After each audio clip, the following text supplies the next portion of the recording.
کرشب سوال ہے، بعض حضرات کہتے ہیں کہ حضرت علی کعبے کے اندر پیدا ہوئے، کیا یہ درست ہے؟ اس پہ کافی بحث ہو چکی ہے ٹی وی کے اندر بھی.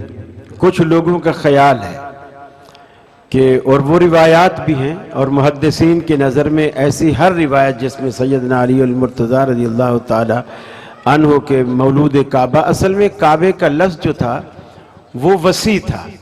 ہمارے ہاں جو کعبے کا تصور ہے وہ بیت اللہ کی وہ چار دیواری ہے جس کے اوپر پردہ چڑھا ہوا ہے، جس کا ہم طواف کرتے ہیں. ہمارے ذہن میں کعبہ یہی ہے.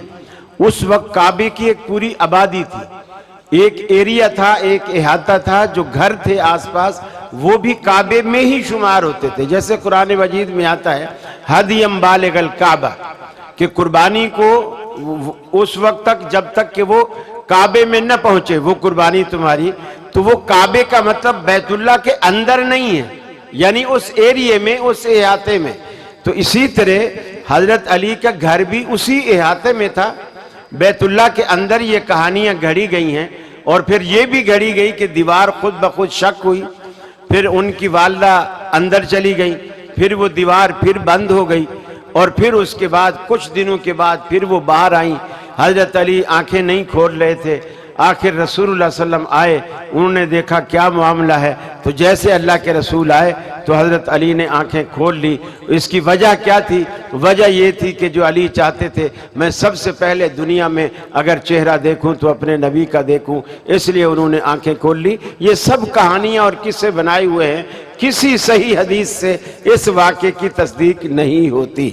تو لہٰذا اس طرح کے خاص کر عقیدے کے جو معاملات ہوتے ہیں، بیت اللہ کی دیوار میں آج بھی کچھ شک ہے، دلیل ہے، یعنی درار سی ہے، اور لوگ آج تک یہی سمجھ رہے ہیں، حالانکہ اس کے بعد تعمیر نو ہو چکی ہے.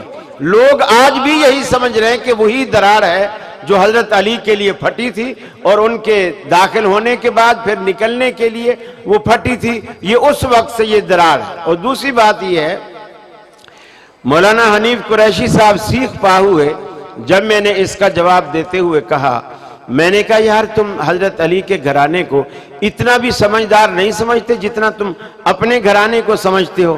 بولے وہ کیسے؟ میں نے کہا ایمانداری سے بتاؤ، تمہارے گھر میں اگر زچگی کا کوئی ایسا معاملہ ہو جائے تو مسجد میں بیگم کو لے جاتے ہو یا ہاسپیٹل لے جاتے؟ بس یہ کہنا تھا اور سیخ پا ہو گئے. یہ تو حضرت علی کے خاندان کا احترام نہیں ہے.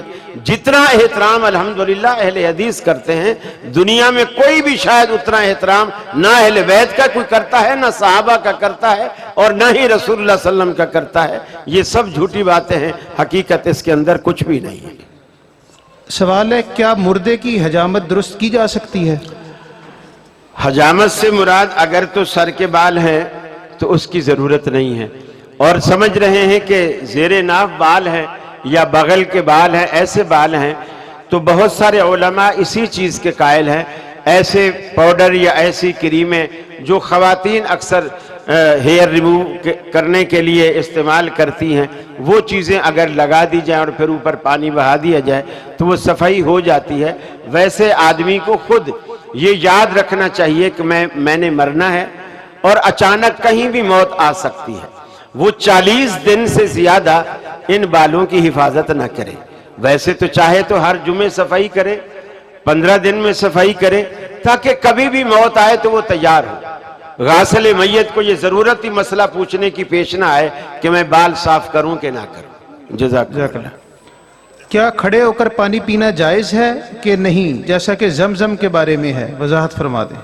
عام پانی میں اور زمزم میں فرق ہے. زمزم میں بھی جس میں کھڑے ہونے کے الفاظ ہیں، بہت سارے علماء اس کی سند پہ کلام کرتے ہیں، ورنہ دو پانیوں کے بارے میں روایات ملتی ہیں، ایک وضو کا بچا ہوا پانی اور ایک زمزم کا پانی، کہ وہ کھڑے ہو کر پیے زمزم کے احترام میں.